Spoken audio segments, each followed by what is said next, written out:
বাঁধাকপির রেসিপিটা আমার সম্পূর্ণ রেডি হয়ে গেছে। আর আপনারা তো পুরো ভিডিওটাই দেখলেন, কেমন হয়েছে অবশ্যই কমেন্টের মাধ্যমে জানাবেন।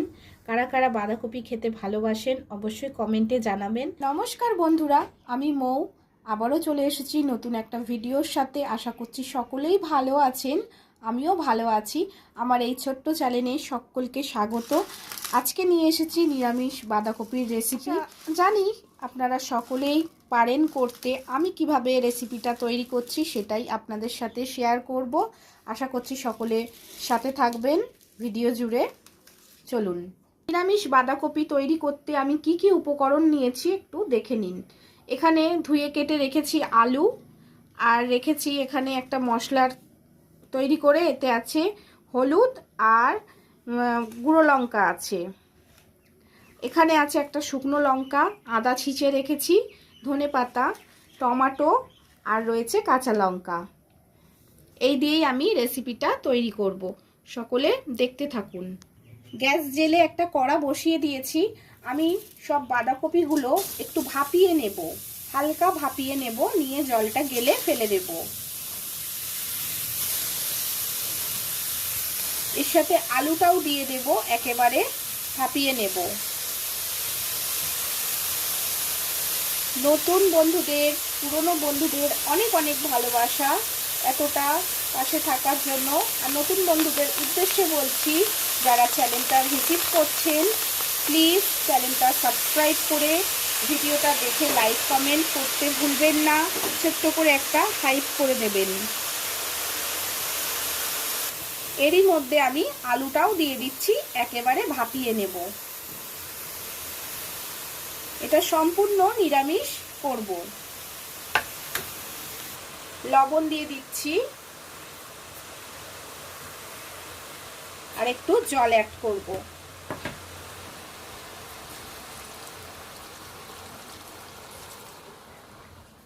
এবার ঢাকা চাপা দিয়ে দেব।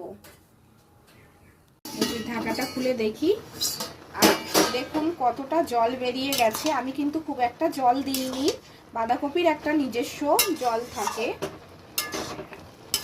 এর থেকে বেশি আর আমি ভাপাবো না। এবার আমি এটা একটা থালায় তুলে নেব।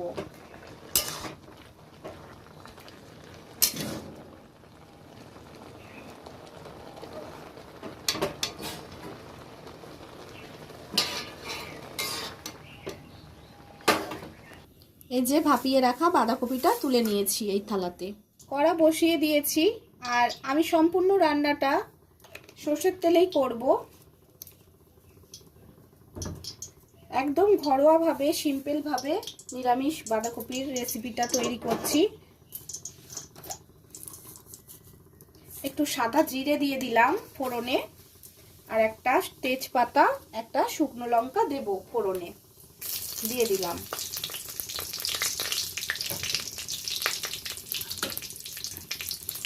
কেটে রাখা টমেটোটা আমি দিয়ে দেব এই তেলের মধ্যে।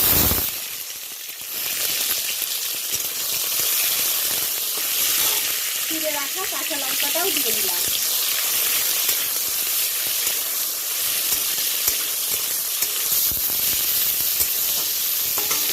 আর যেহেতু আমার বাঁধাকপিটা আলুটা সিদ্ধ করা আছে, আলুটা আমি আর ভাজছি না, একসাথে মশলা কষিয়ে দিয়ে দেবো।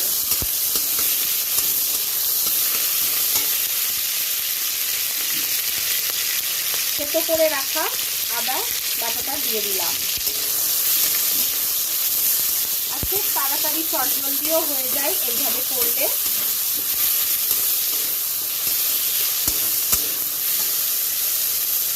হলুদ আর লঙ্কা গুঁড়োর যে মিশ্রণটা তৈরি করে রেখেছিলাম সেটাও আমি অ্যাড করে দিলাম। এবার খুব ভালো করে কষিয়ে নিতে হবে সব উপকরণগুলো, যাতে কোনো কাঁচা গন্ধ না থেকে যায়।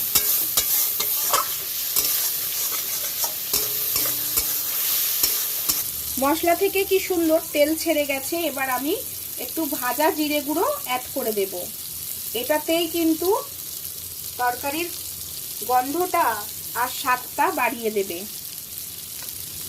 আবারও একটু কষিয়ে নেব। মশলাটা আমার রেডি হয়ে গেছে। এবার আমি ভাপিয়ে রাখা আলু আর বাঁধাকপিটা এর মধ্যে দিয়ে দেব।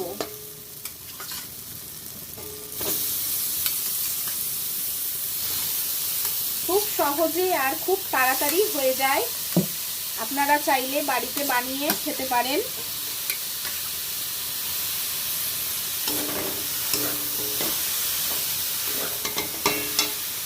ভাপানোর সময় তো আমি লবণ দিয়েছিলাম, আবারও একটু লবণ দিয়ে দিচ্ছি। আর খুব ভালো করে মশলার সাথে এটা মিশিয়ে নিতে হবে।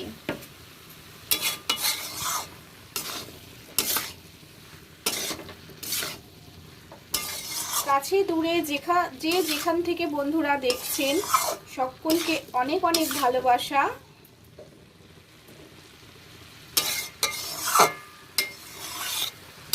একটা অতি সাধারণ রেসিপি নিয়ে আপনাদের সাথে শেয়ার করলাম।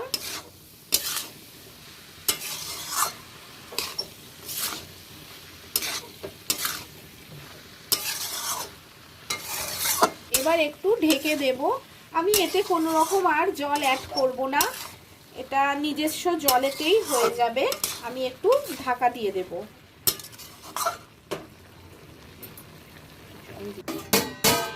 দেখি কি অবস্থায় আছে তরকারিটা।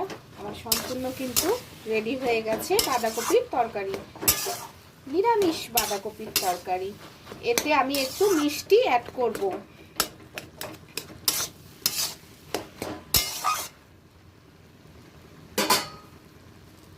একটু চিনি অ্যাড করে দিচ্ছি আর ধনেপাতা কুচি দিয়ে দেব। সম্পূর্ণ রেডি হয়ে গেল বাঁধাকপির তরকারিটা।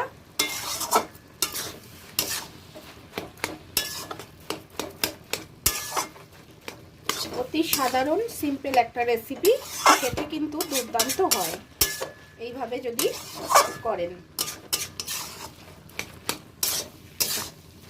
একটা পাত্রে আমি বাঁধাকপিটা নামিয়ে নেব।